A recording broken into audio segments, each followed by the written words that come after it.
Sir sir sir sir क्या हुआ बानू? Sir मुझे स्टॉक मार्केट के बारे में जानना है। मेरी सैलरी 25,000 रुपए है और लोग बोलते हैं कि मार्केट में बहुत सारा पैसा है, बट मैं मार्केट के बारे में कुछ भी नहीं जानता हूँ। तो सर तुम स्टॉक मार्केट के बारे में कुछ भी नहीं जानते हो? नहीं सर, कुछ भी नहीं जानता हूँ। क्या स्टॉक मार्केट कैसे चलता है या स्टॉक मार्केट में होता क्या है कुछ भी नहीं पता? बिल्कुल कुछ नहीं पता सर। चलो ठीक है, आओ मेरे सामने बैठो यहाँ पर, आज मैं तुमको सिखाऊंगा स्टॉक मार्केट के बारे में।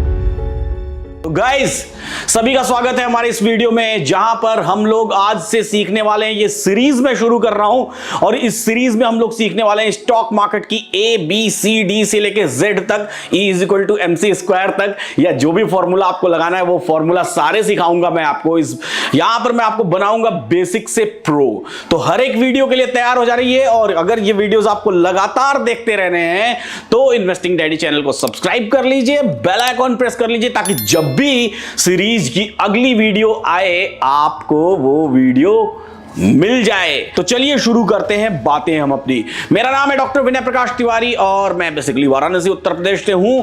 तो आज हम लोग सीखने वाले हैं एकदम जीरो स्टॉक मार्केट होता क्या है और क्यों हमको करना चाहिए ट्रेड। तो देखिए भैया, सीधी सी बात है, बाजार में इन्वेस्टर मतलब इन्वेस्ट करने वाला। इन्वेस्टर कौन है? इन्वेस्टर आप भी हैं। इन्वेस्टर एक जो एकदम सबसे छोटे तमगे का व्यक्ति है ना मार्केट में, इस समाज में, वो भी इन्वेस्टर है। या फिर एकदम ऊंची पदवी पर बैठा हुआ एकदम एशिया का या दुनिया का सबसे अमीर आदमी, वो भी इन्वेस्टर है। हर कोई इन्वेस्टर है, वो इन्वेस्ट करता है। कैसे इन्वेस्ट करता है? इन्वेस्ट करने की कला तो हमको बचपन से ही मिल जाती है। कैसे मिलती है? बचपन में हम गुल्लक में, पिगी बैंक सब बोलते हैं, हम लोगों के समय में तो गुल्लक बोला करते थे, तो गुल्लक में अपने पैसे जमा करते थे। That is also investment. उन पैसे, वो पैसे जब जुटा लेते थे तो आखिरी में गुल्लक को फोड़ देते थे, पैसे निकालते थे और उसको यूज करते थे। लेकिन यहां एक समस्या थी। क्या समस्या थी? समस्या ये थी कि भैया गुल्लक में पैसा डाला, लेकिन जितना पैसा डाला उतना ही निकला। समस्या यही नहीं थी, समस्या इससे भी बड़ी थी। क्या समस्या थी? जितना पैसा डाला गुल्लक में उससे कम निकला। ऐसा कभी ऐसा थोड़ी होता है। क्या किसी ने गुल्लक से पैसे चुराए? गुल्लक खुलने लायक नहीं था, तो पैसे चोरी किसने किए? पैसे चोरी किए महंगाई डायन ने। अगर आपने गुल्लक में 100 रुपए डाले और 1 साल बाद उसको वापस निकाले, तो असल में वो दिखेगा तो 100 रुपीज ही, 100 रुपए का नोट ही, लेकिन उसकी वैल्यूएशन जो है वो एटलीस्ट 5% डिक्रीज हो चुकी है। यानी कि जो चीज आप पिछले साल 100 रुपीज में खरीद सकते थे, सपोज करिए कि 100 रुपीज की 2 kg शक्कर खरीद सकते थे, उतनी ही शक्कर इस साल आपको 105 रुपीज में मिलेगी। यानी कि 5 रुपीज आपको एक्स्ट्रा पे करने पड़ेंगे, यानी कि आपका पैसा हो गया है कम। तो ये पहला सबसे बेसिक इन्वेस्टमेंट का फीचर हमारे पेरेंट्स के द्वारा हमको सिखाया जाता है। बट कहीं भी किसी भी इन्वेस्टमेंट में सीधी सी बात समझने वाली होती है। किसी भी धंधे में, चाहे आप नौकरी करते हो, चाहे आप बिजनेस करते हो, चाहे आप कुछ भी करते हो, किसी भी जगह पर सीखने वाली बात, समझने वाली बात यह होती है कि कम भाव पे पैसा इन्वेस्ट करना और ज्यादा भाव उससे लेना, ऐसा इन्वेस्टमेंट ही फायदेमंद होता है। तो हम बात करते हैं स्टॉक मार्केट के बारे में या किसी भी टाइप ऑफ इन्वेस्टमेंट के बारे में। तो यहां पर टोटल पूरी दुनिया में केवल 3 टाइप्स ऑफ लोग होते हैं, 3 ही तरह के लोग होते हैं। वो बंटी बबली पिक्चर में कहते थे अमिताभ बच्चन साहब की 2 तरह के होते हैं, मैं कहता हूं 3 तरह के लोग होते हैं। तो कौन से 3 तरह के लोग होते हैं? 3 तरह के लोग होते हैं। एक होता है एकदम conservative type of investor. Conservative type of investor कौन होता है? कंजर्वेटिव टाइप ऑफ इन्वेस्टर वो होता है जो कि पैसा अपना निकालना नहीं चाहता है अपनी पॉकेट से। भैया जैसे हमारे घर में हमारे दादाजी लोग हुआ करते थे, तो हमारे यहां तो वो चलती है ना धोती, जो अशोक कुमार साहब पहना करते थे अपनी पिक्चर्स में, तो धोती बोलते हैं उसको। उसमें क्या करते थे, वो पैसे गांठ बांध के रख लेते थे और सालों तक वो गांठ बंधी रहती थी, उसको निकालते ही नहीं थे, उसको किसी को देते ही नहीं थे। लेकिन उनको ये बात नहीं पता थी कि ये पैसा उनके कंजर्वेटिव माइंडसेट के कारण कम होता चला जा रहा है, महंगाई बढ़ती चली जा रही है। लोग कहते हैं, पहले के समय के लोग कहते हैं कि साड़ियां 3 रुपए में, 4 रुपए में, 4 रुपीज, 5 रुपीज में मिल जाया करती थी। अब वही साड़ियां 3,000, 4,000, 30,000, 40,000, 40,000, 50,000 रुपीज में भी मिलती हैं।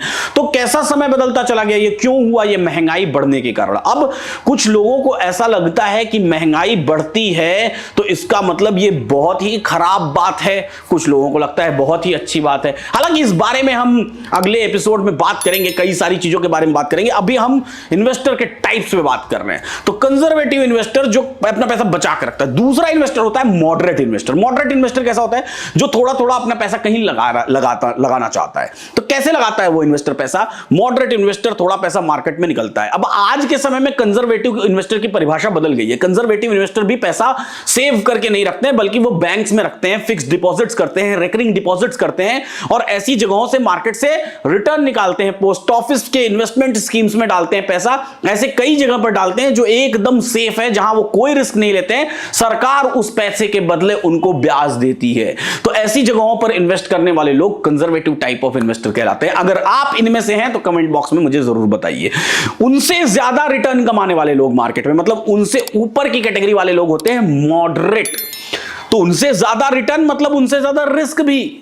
तो रिस्क के मामले में ज्यादा रिस्क, रिटर्न के मामले में ज्यादा रिटर्न, ऐसे इन्वेस्टर्स कहलाते हैं मॉडरेट इन्वेस्टर। मॉडरेट इन्वेस्टर आज के वक्त में कहिए कि म्यूचुअल फंड्स में इन्वेस्ट करना शुरू कर दिए हैं, ईटीएफ्स में इन्वेस्ट करना शुरू कर दिए हैं और भी ऐसी स्कीम्स जहां पर कि उनको पैसा आसानी से लगता है कि मिल जाएगा। कंजर्वेटिव इन्वेस्टर से थोड़ा ज्यादा मिलता है। कंजर्वेटिव अगर आप बैंक में एफडी करेंगे तो आपको 4-5% का रिटर्न मिलेगा साल भर में, पूरे एक साल में। यानी कि 1 लाख रुपए आपने जमा किया, 1 लाख रुपीज, तो आपको मिला 5000 रुपीज। मॉडरेट आप बने तो म्यूचुअल फंड्स या ईटीएफ्स या ऐसे किसी स्कीम में आपने इन्वेस्ट किया जो कि सेफ स्कीम्स हैं, वहां पर आपको यही रिटर्न 4-5% से बढ़ के 7-9%, 10%, अप टू 12% भी चला जाता है। लेकिन जितना ज्यादा रिटर्न उतना ज्यादा रिस्क। और जो सबसे एग्रेसिव इन्वेस्टर होता है, तीसरे टाइप का इन्वेस्टर, वो एग्रेसिव इन्वेस्टर कौन होता है? एग्रेसिव इन्वेस्टर वो होता है जो मार्केट में रिस्क लेना जानता है।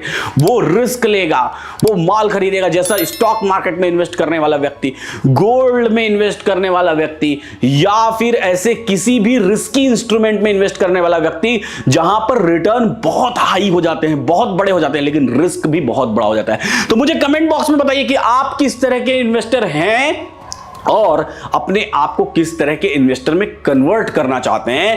तो इसके आगे की बातें हम लोग करेंगे अगले एपिसोड में। पहले तो आप ये डिसाइड कर लीजिए तब तक कि आप किस तरह के इन्वेस्टर हैं। अकॉर्डिंगली मैं हर इन्वेस्टर के हिसाब से इस सीरीज में बताने वाला हूं कि आपके लिए कौन से ऐसे इंस्ट्रूमेंट्स हैं जहां आप पैसा लगा के सबसे अच्छा रिटर्न कमा सकते हैं सबसे सेफ तरीके से।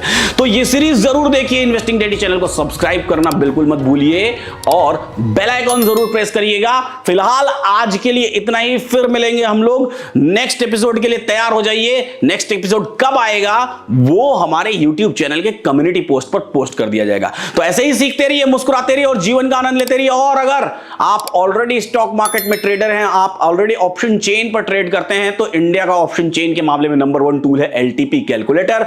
LTP कैलकुलेटर आपको रिवर्सल प्राइसेस बताता है और LTP कैलकुलेटर सब्सक्राइब करने के लिए आप गूगल पर सिंपली टाइप करिए LTP कैलकुलेटर और आप उसको सब्सक्राइब कर सकते हैं। अगर आप हमारा संडे वेबिनार ज्वाइन करना चाहते हैं जहां पर ऑप्शन चेन को देख करके इंट्राडे में निफ्टी, बैंक निफ्टी और स्टॉक्स में कैसे ट्रेड लिया जाए, तो इसके लिए डिस्क्रिप्शन बॉक्स में एक लिंक दी गई है। उस लिंक पर क्लिक करके आप संडे वेबिनार के लिए पे कर सकते हैं। फी है सिर्फ 234 रुपीज और ज्वाइन कर सकते हैं अपकमिंग संडे को वेबिनार। तो ऐसे ही सीखते रहिए, मुस्कुराते रहिए और जीवन का आनंद लेते रहिए। फिलहाल आज के लिए इतना ही, फिर मिलते हैं हम लोग अगली एपिसोड में।